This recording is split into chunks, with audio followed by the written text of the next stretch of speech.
Police station પર શખ્સ દ્વારા કરાયો પથ્થરમારો. ભાવનગર જિલ્લાના ઘોઘા પોલીસ સ્ટેશન ખાતે બની ઘટના. ઘોઘાના દશામા મફતનગર વિસ્તારમાં રહેતી એક મહિલા પોલીસ સ્ટેશન ખાતે ભાવનગર રહેતા આ શખ્સ વિરુદ્ધ ફરિયાદ કરવા પહોંચી હતી.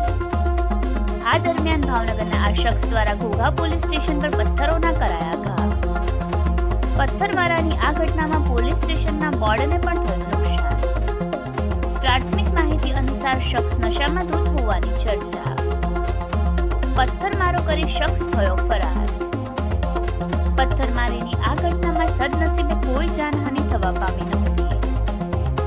આગામી સમયમાં પોલીસ દ્વારા શખ્સ સામે કેવા પ્રકારના કડક પગલાં લેવામાં આવે તે જોવું થયું. Bureau report, Yashvi Gujarat.